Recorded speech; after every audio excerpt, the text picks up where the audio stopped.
òun fẹ́ di dókítà. Ó ṣèdánwò sí yunifásitì fún ẹ̀kọ́ dókítà, wọ́n sì mú un. Nígbà tó ti di ọmọ ọdún 35 35 years of age, pápá ni àwọn akẹ́kọ̀ọ́ ẹgbẹ́ rẹ̀ ní yunifásitì ń pè é nítorí wípé àwọn èèyàn kéré jọjọ lọ́jọ́ orí sí. Láì fọ̀rọ̀gùn nípa ìgbàgbọ́ tó ní láti àárọ̀ ọjọ́ wá, ó mà di dókítà lónìí, dókítà tó jáfáfá, dókítà tó dángájíá. Nítorí pé ó gbàgbọ́ nínú ọ̀rọ̀ Jésù tó sọ pé bí ìwọ bá gbàgbọ́, ìwọ ó rí ògo Ọlọ́run. Ó mú ẹnu ẹ̀gàn kúrò ní ara rẹ̀, ó sì mú ẹnu ẹ̀gàn kúrò lára ìlú wọn. Ó di dókítà ìlú wọn, ó ní dókítà báyìí o nípa oore ọ̀fẹ́ Ọlọ́run. Bí mo ṣe ń sọ̀rọ̀ yìí, ó mà ti dá ilé ìwòsàn tara rẹ̀ sílẹ̀. Kódà mo láǹfààní láti darí ètò ṣíṣí ilé ìwòsàn náà lọ́jọ́ tó jẹ́ ṣíṣí. Nípa ìgbàgbọ́, ìgbín rẹ̀ tẹnumọ́gi, ó sì gùn ún. Ìwọ olùgbọ́ mi, sáà ti gba Ọlọ́run gbọ́, gba Jésù Kristi ọmọ rẹ̀ gbọ́, ronúpìwàdà kúrò nínú ẹ̀ṣẹ̀, máa hùwà òdodo ní ìran fún ṣíṣe rere lọ́jọ́ ayé ẹ̀. Gbàgbọ́ kó o sì jára mọ́ṣẹ́, wàá sì ṣe rere lórúkọ Jésù, wàá mókè, ó sì di ẹni ìyanu ní orúkọ Jésù Kristi Olúwa wa. Àmín. 081 30 20 85 88. Rédíò wo ló mi ìlú mi lẹ̀ títí Zip FM sá lórúkọ rẹ̀ tó jẹ́ owó Ọlọ́run ló fi wá ṣàgbà ọ̀jẹ̀ níbi ká ṣètò tó nítumọ̀ àwa ni ìròyìn àsìkò tí ò láfiwé àwa ni àṣà ẹ̀fẹ̀ ìmọ̀ràn tó wà pa àwa ni eré ìdárayá lóríṣiríṣi àwa ni orin àti ìlú tó dùn tó ṣe gbọ́ létí àwa ni ẹ má forí adẹ́tùwé tàbí òru láyé olókìtì bí ọbọ̀ òsì nígbò Zip FM ṣáwáṣá lọ́gà ẹgbẹ́ fún tẹ́bá polówó ọjà yín ní Zip FM yìí tó dájú wàràwàrà lọ́jà yín má ta ó tó dájú. Zip FM ló ń milẹ̀ máwọn tí ò yé tí wọn ò mọ̀ tẹ́lẹ̀tẹ́lẹ̀ báwa ṣàlàgbádé fún o. Zip FM ló ń milẹ̀ máwọn tí ò yé tí wọn ò mọ̀ tẹ́lẹ̀tẹ́lẹ̀ báwa ṣàlàgbádé fún. ìsí àlọ́kè òun ṣàlàmú lẹ́sí kébí wọn dà mọ́ fọwọ́ sọ̀yà bóun ṣàlàyé ń gbà o. 89.1 ṣe báwa ṣàlàgbá wọn. Zip FM ló ń milẹ̀ máwọn tí ò yé tí wọn ò mọ̀ tẹ́lẹ̀tẹ́lẹ̀ báwa ṣàlàgbádé fún. Zip FM 89.1 àwa yàtọ̀ sáwọn rédíò tó ń dún sínú. Ẹ kú ojúmọ́ lẹ́ẹ̀kan sí ẹ̀yin ará ilé gbogbo ibi tẹ́ ẹ bá ti ń gbọ́ ìkànnì Zip 89.1 FM iléeṣẹ́ rédíò tó ń rí sí ìdókòwò tó ń ṣe ìgbélárugẹ ìdókòwò. Yín ká sọ fún yín pé tí ó bá ti di aago méje gẹ́gẹ́ tàgó méje bá ti ń gbẹnu léra wọn ẹ máa darapọ̀ mọ́ Abẹ́rẹ́kẹ́rẹ́ Adégbìtẹ́ àti ọmọ yín Ọlánrewájú Álímì lórí àkọ́tún ètò ìròyìn àjímúná fún ti tàárọ̀ yìí àkó ọjọ́ ìsinmi.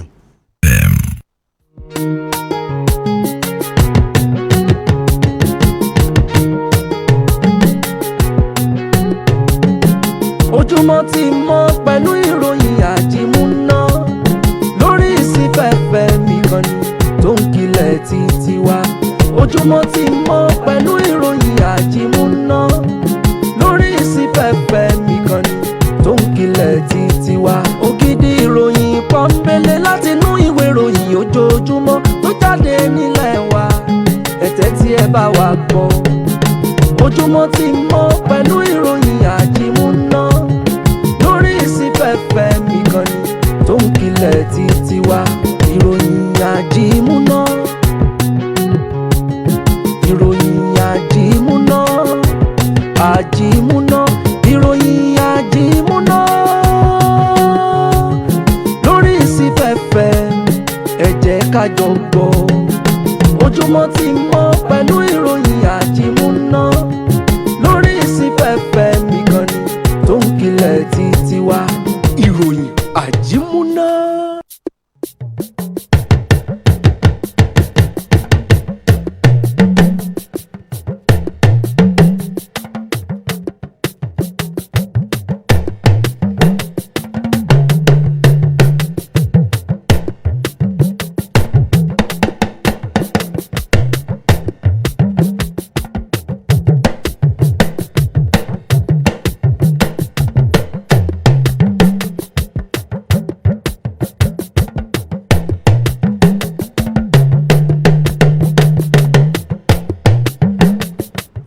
ìròyìn àjímúná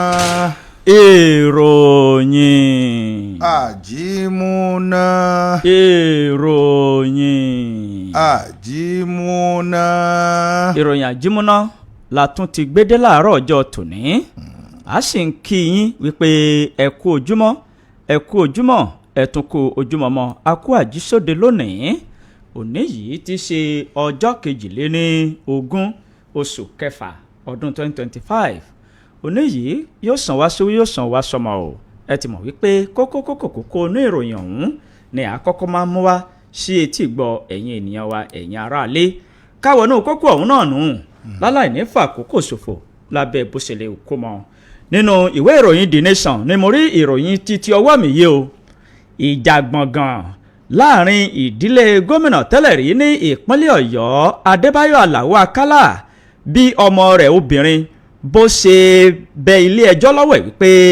kí wọ́n pàṣẹ láti ṣe DNA test fún àwọn ìbátan òun 4 ọ̀tọ̀ọ̀tọ̀. nínú ìwé ìròyìn Nigerian Tribune náà ni ìròyìn àkọ́kọ́ eléyìí tó wà lọ́wọ́ tèmi ò ló ti jáde níbẹ̀ ni ààrẹ Bọ́lá Tinubu ló ti kọrin ìrèkì Wike látàrí àwọn iṣẹ́ àkànṣe eléyìí tí ó ń ṣe ní ìlú Àbújá. ìwé ìròyìn Nigerian Tribune òun náà ló kọ̀ròyìn ọ̀hún. ọmọ ilé ìgbìmọ̀ asòfin tó ń ṣojú ìjọba ìbílẹ̀ Ìwájọwà ó rawọ́ ẹ̀bẹ̀ sí gómìnà Ṣèyí Mákindé láti ṣe àtúnṣe ojú òpópónà Òkè Òsì Ìlérò Alága sí Òtu Ìlérò sí Ìgànná Ìwéré Ilé sí Ayétòrò Òkè àti Ìlàjì Ilé Across Nigeria News ló kọ. nínú ìwé ìròyìn Nigerian Tribune náà ni ìròyìn eléyìí ló wà náà ni àwọn sẹ́nitọ̀ eléyìí tí ó ń ṣojú apá ìpínlẹ̀ Ọ̀ṣun ni wọ́n ti rọ ààrẹ Bọ́lá Tinubu láti dá sí wàhálà òṣèlú eléyìí tó ń ṣẹlẹ̀ ní ìpínlẹ̀ náà. ìwé ìròyìn Nigerian Tribune òun náà ló kọ. nínú ìwé ìròyìn Daily Trust ni mo rí ìròyìn títí ọwọ́ mi yìí o ó kéré tán ènìyàn 5 ni wọ́n tẹ́rígbaṣọ níbi ìbúgbàmù kan àdó olóró tó búgbàmù ní ìpínlẹ̀ Kano. ìwé ìròyìn Daily Trust ló ti jáde. nínú ìwé ìròyìn The Nation náà ni ìròyìn eléyìí tí màá ti mú wò níbẹ̀ ni wọ́n ti jó di mímọ̀ wípé ọwọ́ iléeṣẹ́ àjọ EFCC òun náà ló ti tẹ ẹni tí ó jẹ́ amúgbálẹ́gbẹ̀ẹ́ gómìnà ìpínlẹ̀ Benue kan látàrí wípé ó ń ṣe kò tọ́ pẹ̀lú àwọn ọ̀dọ́bìnrin ní ìpínlẹ̀ náà tó sì ń lò ó takò pé òun ó fi fọ́nrán yín síta ayé. àjọ EFCC ọwọ́ wọn ti bàbá yìí. ìwé ìròyìn The Nation òun náà ló kọ̀ròyìn náà. nínú ìwé ìròyìn Punch ni mo rí ìròyìn títí ọwọ́ mi yìí o ara ọ̀rọ̀ okùn ara ọ̀rọ̀ adìrẹ ní ìpínlẹ̀ Ọ̀ṣun ẹgbẹ́ òṣèlú APC àti ẹgbẹ́ òṣèlú PDP wọ́n bẹ̀rẹ̀ wàhálà mi o lórí owó ìjọba ìbílẹ̀ kí ló ṣẹlẹ̀ ẹ ò gbọ́. ìwé ìròyìn Punch ló Punch ẹ̀ jáde. ìpín dúkìá bàbá ń wáyáwó òun náà ni ó ti bá bòmí ìjọba yìí tó sì jẹ́ pé ìpín dúkìá òun ni ò fi ààyè gba ìyàwó kékeré tí bàbá fẹ́ kó lè fẹ́ ẹlòmíì. ìwé ìròyìn Vanguard òun náà lọ́kọ́. nínú ìwé ìròyìn Punch náà ni mo wà tí mo rí ìròyìn títí ọwọ́ mi yìí o gbogbo àwọn ìlú wọn ó dahoro tán nítorí ìkọlù àwọn agbébọn àti agbésùmọ̀mí tó ṣe ìkọlù sí ìpínlẹ̀ náà. ìpínlẹ̀ wo ni kọ́lọ́run gbà wá ní orílẹ̀-èdè Nàìjíríà àwọn ará ìlú wọn fi ariwo bọnu o. ìwé ìròyìn Punch lójú síta. lẹ́yìn ìpàdé àpapọ̀ ẹgbẹ́ òṣèlú APC òun náà ni ààrẹ Bọ́lá Tinubu ni ó yan ẹni tí wọ́n jọ jáde dupò ní ọdún 2027. ìwé ìròyìn Vanguard òun náà ló kọ̀ròyìn náà. nínú ìwé ìròyìn Punch ni mo rí ìròyìn títí ọwọ́ mi yìí iléeṣẹ́ ọlọ́pàá wọ́n ṣàlàyé bí wọ́n ṣe mú àwọn afurasí ògbóǹtarìgì àti olórí agbénipa àti àwọn adigunjalè tí wọ́n lọ́wọ́ nínú bí wọ́n ṣe ń da omi àlàáfíà ìpínlẹ̀ Ìkòrú. ìwé ìròyìn Punch lójú síta iléeṣẹ́ ọlọ́pàá ló sọ̀rọ̀ kẹ́lẹ́kẹ́lẹ́. nínú ìwé ìròyìn The Nation náà ni ìròyìn eléyìí wà. ìpínlẹ̀ Ondo mo sì mórílé níbẹ̀ ni wọ́n ti jó di mímọ̀ wípé ẹni tí wọ́n bá ti mú fún ẹ̀sùn jínigbé báyìí yóò kú ni o. ìwé ìròyìn The Nation òun ló kọ̀ròyìn ọ̀hún. gbogbo ìwé ìròyìn ilẹ̀ wa ló kàn kó ìròyìn tó kà dákẹ́hùn. nínú ìwé ìròyìn Punch ni mo rí ìròyìn títí ọwọ́ mi yìí ọwọ́ ẹ̀ṣọ́ aláàbò fìjìláńtẹ́ àti àwọn òṣìṣẹ́ ọlọ́pàá wọ́n mú afurasí ajínigbé méjì pẹ̀lú àjà ilẹ̀ nínú ilé kan tí wọn ò tí ì kọ́ parí wọ́n gbé àjálẹ̀ sínú ilé ọ̀hún ni wọ́n bá fi ń ṣọṣẹ́ o ìwé ìròyìn punch ló pọ̀njẹ̀ síta. kí a mọ̀ ta tẹ́tẹ́ àwọn àrùn burúkú àìsàn burúkú ló lè mú bá ara ẹni. ìwé ìròyìn Nigerian Tribune òun náà lọ́kọ́ ló sì ṣe kìlọ̀kìlọ̀ fún àwọn tó jẹ́ pé tẹ́tẹ́ ó ti di ẹran jẹ wọn. ìwé ìròyìn Nigerian Tribune òun náà lọ́kọ́. nínú ìwé ìròyìn Vanguard ni mo ti fa ìròyìn síta o ẹ ò ní kábàámọ̀ wípé ẹ darapọ̀ mọ́ ẹgbẹ́ òṣèlú APC ààrẹ Tinubu ó sọ fún Eno pẹ̀lú Fubara tó fi mọ́ Dírì wípé ẹ ò ní kábàámọ̀ lábẹ́ bó ṣe lè kó mọ ìwé ìròyìn Vanguard ló fà á jáde. nínú ìwé ìròyìn Nigerian Tribune náà ni màá tún ti mú ìròyìn eléyìí níbẹ̀ ni wọ́n ti jó di mímọ̀ wípé gómìnà ìpínlẹ̀ Kano òun náà ni ó ti jẹ́jẹ́ bílíọ̀nù 2 ìyẹn sí àwọn tí ọjà àwọn jó ìyẹn ní ìpínlẹ̀ Kano. ìwé ìròyìn Nigerian Tribune òun náà lọ́kọ́. tó àwọn kókó yìí àti kókó míì ni a ó máa mú wá sí etí ìgbọ́ yín tá ó sì jẹ́ kẹ́ ẹ mọ bí gbogbo ẹ̀ bó ṣe ń lọ àti ibi tí ìlú dé dúró káàkiri ilẹ̀ wa káàkiri ẹsẹ̀ kùkú àti orílẹ̀-èdè àgbáyé lápapọ̀ eléyìí náà la ṣe ń kí yín láàárọ̀ aláyọ̀ tòní wípé ẹ kú ojúmọ́ àtúnkù ojúmọmọ o a kú àjísóde lónìí òní yìí ti ṣe ọjọ́ ìsinmi ọlọ́run alààyè yóò fún wa ní ìsinmi ayọ̀ yóò sì fún ìwà ní ìsinmi ìdùnnú láṣẹ ọlọ́run aláwòrábí ọ̀sẹ̀ tuntun tá a dáṣẹ̀ léyìí ọ̀sẹ̀ yìí yóò pé wa o yóò pé wa sówó yóò sàn wá sọmọ yóò sì pé wa sí àìkú baálé ọ̀rọ̀ ire yóò sì tó wa lọ́wọ́ lọ́sẹ̀ yìí nǹkan rere tí ọkàn wa ń fẹ́ ìdùnnú tí ọkàn wa ń fẹ́ ayọ̀ tí ọkàn wa ń fẹ́ yóò jẹ́ tiwa o ohun gbogbo tí ọkàn wa ń fẹ́ ní rere òun ni yóò tó wa lọ́wọ́ ní ọ̀sẹ̀ yìí àníjẹni tí wọ́n ń wá fún aburú ogun bàtà rẹ̀ rèé aṣọ tó wọ̀ jáde rèé fìlà tó dé jáde rèé iṣẹ́ dààmú ṣẹ́mẹni tó ní kò ní jẹ́ tiyín o bẹ́ẹ̀ ni kò ní jẹ́ tiwa láàárọ̀ yìí à ń kí yín wípé ẹ kú ojúmọ́ ẹ kú ìdarapọ̀ mọ́ wa ìkànnì alàlújálẹ̀ láǹfààní láti máa gbọ́ ìkànnì 99 pẹ̀lú ìyànmọ́sí tó gbé òkàn pọ̀n ìlú òkè ò ní ìkànnì yìí ló ta kàn mọ́lẹ̀ sí níta gbangba ní ìlú òkè ò àdúgbò ìṣẹ̀ aláwà tá a ti ń dún yànmọ́yànmọ́ tá a ti ń kùn ṣe ti yín kámádé ìnàpẹ́nu abẹ́rẹ́kẹ́rẹ́ àdégbìtẹ́ lórúkọ ẹnìkejì mi. ẹ káàárọ̀ o ẹ kú ojúmọ́ mọ́ ní gbogbo ibi tẹ́ ẹ bá ti láǹfààní láti máa gbọ́ wá fún tàárọ̀ yìí akínkàbọ̀ sórí àkọ́tún ètò eléyìí tí a pè ní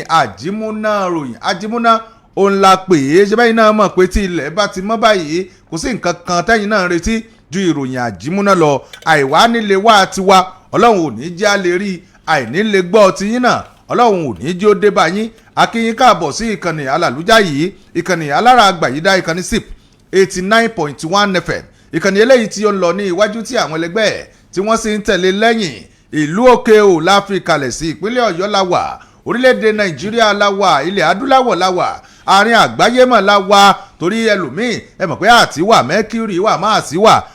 àti làwa wà akínyín káàbọ̀ fún tàárọ̀ yìí wípé a kú àmójúbà ìròyìn àjímúná ibẹ̀ yìí náà mọ̀ wípé bó bá ṣe ń jáde òun náà ni àwọn ò mọ̀ gbé sí létí ajá àbalẹ̀ la pè é bí ẹ̀mú kọ́lọ́kọ́ tó ṣe ń balẹ̀ báyìí kẹ́yìn ọmọ gbọ́ ni ẹ kú kalẹ̀ nítorí pé ìròyìn yìí ó ti á wá dé báyìí káwọn máa gbé wá ní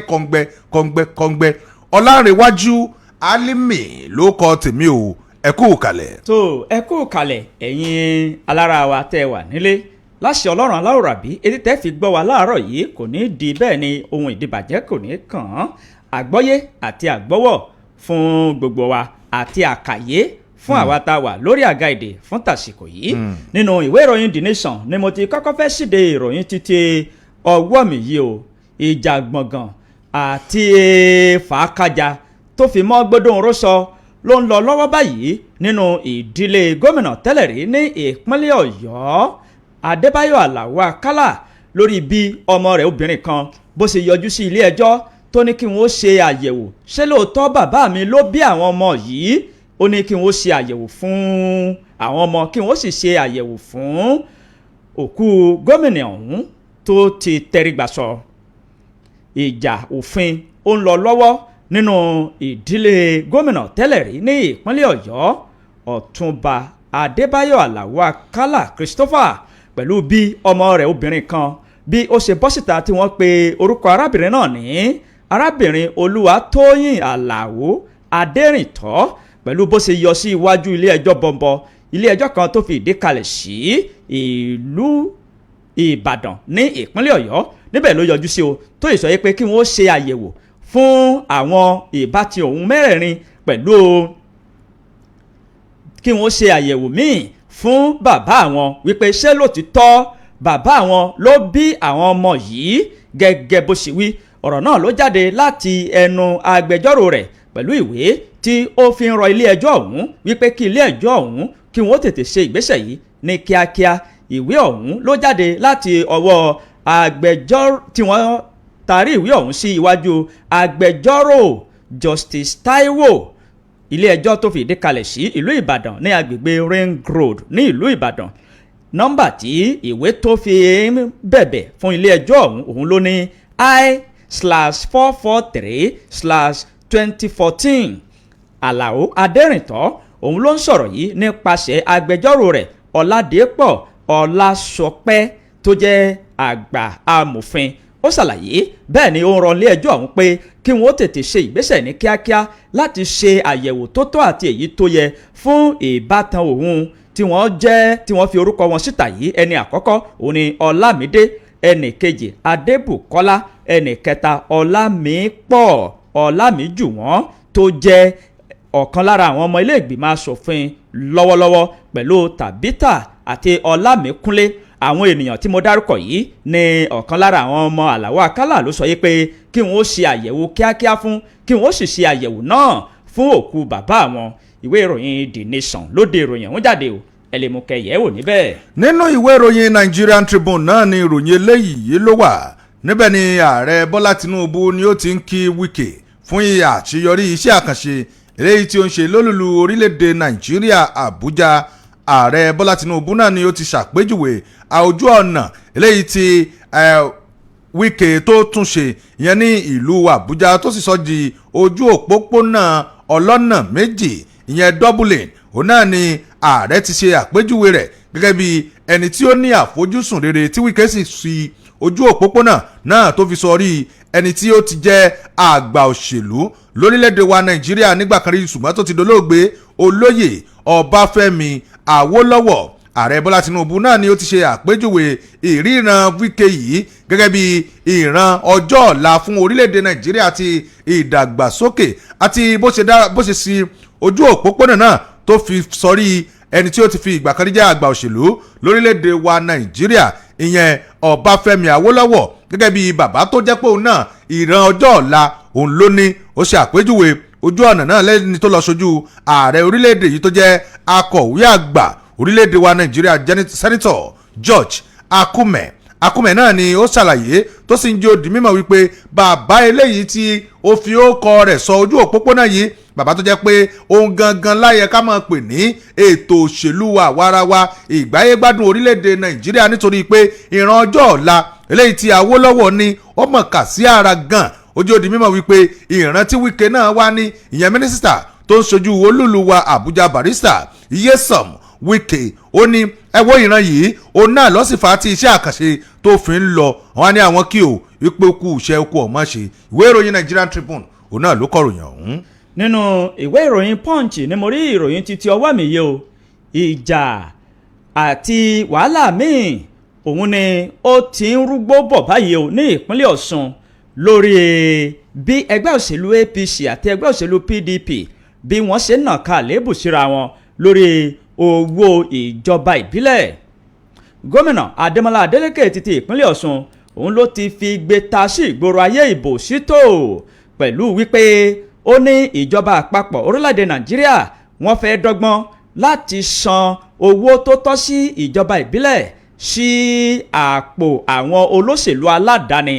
gẹ́gẹ́ bó ṣe wí ó ní ìjọba ìbílẹ̀ tó wà ní ìpínlẹ̀ Ọ̀ṣun 30 ni wọ́n níye ìjọba àpapọ̀ pẹ̀lú báńkì àpapọ̀ orílẹ̀-èdè yìí wọ́n fẹ́ dọ́gbọ́n láti san owó tó tọ́ sí àwọn ìjọba ìbílẹ̀ sí àpò àwọn olóṣèlú kan. Bákan náà ni gómìnà Adémọ́lá Adélékè nínú àtẹ̀jáde kan tí kọmíṣánná fún ọ̀rọ̀ ìjọba ìbílẹ̀ àti oyè Dòsùn Babátúndé tó fi síta ó wá nàka àléébù sí báńkì àpapọ̀ ilé wa àti ọ́fíìsì olùṣirò owó àgbà ní orílẹ̀-èdè yìí fẹ̀sùn tí ìjọba Ọ̀ṣun tó fi kan iléeṣẹ́ méjèèjì náà ni pé àpò àsùnwọ̀n àwọn alága ìjọba ìbílẹ̀ kan tí wọ́n ti kó gbá wọlé lábẹ́ gómìnà tẹ́lẹ̀ rí Oyètọ́lá ni wọ́n fẹ́ dọ́gbọ́n láti san owó tó kan ìjọba ìbílẹ̀ sí. Àríwísí yìí ló mú kí àwọn oníròyìn kí wọ́n mórílẹ̀ ìpínlẹ̀ Ọ̀ṣun láti lọ wá fín ìdí kókó àti awuyewuye náà tí wọ́n sì kàn sí kọmíṣánná fún ọ̀rọ̀ ìjọba ìbílẹ̀ lórí awuyewuye náà. Nígbà tí ó ń bá wọn sọ̀rọ̀ Dòsùn Babátúndé ó ṣàlàyé pé ilé ẹjọ́ kòtẹ́milọ́rùn ti fi ọwọ́ òsì júwe ilé fún àwọn alága ìjọba ìbílẹ̀ tí wọ́n ti kó gbá wọlé lábẹ́ gómìnà Gbóyèga Oyètọ́lá tó yàn sípò nígbà náà lọ́hùn-ún láti ọjọ́ kẹwàá oṣù kejì ọdún 2025 yìí. Babátúndé ní àwọn gbọ́ wípé báńkì ìjọba àpapọ̀ fẹ́ san owó fún àwọn alága tí ilé ẹjọ́ tó ti lé kúrò lórí ipò. Ó ní níbo ni wọ́n ti ń ṣe báwọn, àwa kò ní fi àwa kò ní gbà. Bẹ́ẹ̀ ni wọ́n ń ké sí ìjọba àpapọ̀ àti báńkì àpapọ̀ orílẹ̀-èdè yìí wípé kí wọ́n má dánṣẹ́ orí ẹ̀ sọ̀rọ̀. Ilé ẹjọ́ kòtẹ́milọ́rùn sì ti gbé ìdájọ́ mìíràn jáde gẹ́gẹ́ bí ọ̀rọ̀ tí àwọn ẹgbẹ́ òṣèlú APC náà tí wọ́n fẹ́ fi dá ẹgbẹ́ òṣèlú PDP lóhùn ní ìpínlẹ̀ Ọ̀ṣun. Ṣé ìsọ̀rọ̀ ní gbèsè ìṣúkúsí ní ìgbésẹ̀ gẹ́gẹ́ ìhà kọlẹ̀bẹ̀ ní ìsọ̀rùn náà rìn. Nínú ọ̀rọ̀ àwọn ẹgbẹ́ òṣèlú APC wọ́n jẹ́ kó di mímọ̀ wípé ilé ẹjọ́ tún ti gbé ìdájọ́ mìíràn jáde ní ọjọ́ 13 oṣù kẹfà ọdún yìí wípé ẹgbẹ́ òṣèlú APC kò ní àǹfààní láti tún bẹ̀rẹ̀ ẹjọ́ tí ilé ẹjọ́ kòtẹ́milọ́rùn ti kọ́kọ́ dànù tẹ́lẹ̀ lábẹ́ òfin. Ìwé ìròyìn Punch ló Punch ẹ̀ jáde ẹ̀kúnrẹ́rẹ́ rẹ̀ ó wà níbi kìíní ọ̀hún ẹmúkẹyẹ wò. nínú ìwé ìròyìn Nigerian Tribune náà mo sì wà níbẹ̀ ni àwọn sẹ́nitọ̀ eléyìí tí wọ́n wá láti ìpínlẹ̀ Ọ̀ṣun òun náà ni wọ́n ti ń béèrè fún kí Tinubu kó dá sí ọ̀rọ̀ òṣèlú wàhálà eléyìí tó jẹ́ ti òṣèlú tó ń súyọ ní ìpínlẹ̀ Ọ̀ṣun. Àwọn sẹ́nitọ̀ tí wọ́n wá tí wọ́n ṣojú ìpínlẹ̀ Ọ̀ṣun nílé ìgbìmọ̀ asòfin orílẹ̀-èdè wa Nàìjíríà òun náà ni wọ́n ti ń rawọ́ ẹ̀bẹ̀ ìyẹn sí ààrẹ orílẹ̀-èdè yìí Ahmed Bọ́lá Tinubu láti wá ojútùú sí rògbòdìyàn eléyìí tí ó ń ṣẹlẹ̀ nínú ẹgbẹ́ òṣèlú pàápàá jùlọ ní ìjọba ìbílẹ̀ káàkiri ní ìpínlẹ̀ Ọ̀ṣun. Àwọn sẹ́nitọ̀ ọ̀hún eléyìí tí wọ́n jẹ́ tí orúkọ wọn ń jẹ́ sẹ́nitọ̀ Fádáhùnsí Adénígbà Francis, Oyèwùmí Kamarudeen Ọlálérè, Olúbíyì Fádèyí Olúwọlé òun náà ni wọ́n ti sọ̀rọ̀ tí wọ́n sì fi àìdùnnú wọn hàn látàrí rògbòdìyàn eléyìí tí ó ń ṣẹlẹ̀ ní ìpínlẹ̀ Ọ̀ṣun pàápàá jùlọ nínú ẹgbẹ́ òṣèlú. Òun náà ni ẹ wá sọ wọ́n ní gbogbo rògbòdìyàn náà ló ti dá wàhálà sílẹ̀ tó sì jẹ́ pé ìdásí bàbá eléyìí tí ààrẹ lè bá wa dá sí òun náà ló lè fà á tí ìpínlẹ̀ Ọ̀ṣun tó lè fi tí wàhálà ọ̀hún tí ó fi jẹ rodò tí ó rè lọ́ọ́ mú mi wọ́n nígbà tí wọ́n sọ̀rọ̀ wọ́n jẹ́ ó di mímọ̀ wípé láti ìgbà yìí wá òun náà ni wàhálà àti dúkù ló ti ń ṣẹlẹ̀ nínú àgbọn ẹgbẹ́ òṣèlú ní ìpínlẹ̀ Ọ̀ṣun tí wọ́n sì jẹ́ ó di mímọ̀ wípé àsìkò tí ààrẹ bá dá sí lóòótọ́ àwọn bọ̀wọ̀ fún ìdájọ́ ilé ẹjọ́ ṣùgbọ́n láti ìgbà tí ilé ẹjọ́ ti gbé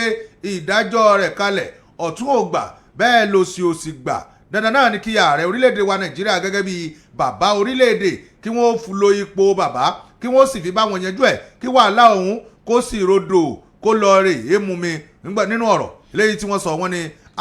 gẹ́gẹ́ bá a ti mọ bàbá Bọ́lá Ahmed Tinubu gẹ́gẹ́ bí ẹni tó jẹ́ pé ìṣèjọba àwarawa òun náà ni ó gbé dání. Wọ́n á jẹ́ ó di mímọ̀ wípé òye ìṣèjọba àwarawa ọ̀hún kí wọ́n lò ó láti jẹ́ kí ètò òṣèlú ìpínlẹ̀ Ọ̀ṣun tó ti wà nínú hílàhílò kó lọ rèé gba sùúrù báyìí. Wọ́n wá fi ọ̀rọ̀ wọ́n sọ̀rọ̀ wọ́n jẹ́ ó di mímọ̀ wípé àwọn sẹ́nitọ̀ ọ̀hún náà ni wá ti ń bẹ àwọn orí adé àwọn àgbààgbà ní ìpínlẹ̀ ọ̀hún àti àwa ọmọ àti àwọn ọmọbìnrin àti àwa ọmọkùnrin ìpínlẹ̀ Ọ̀ṣun wípé káwa náà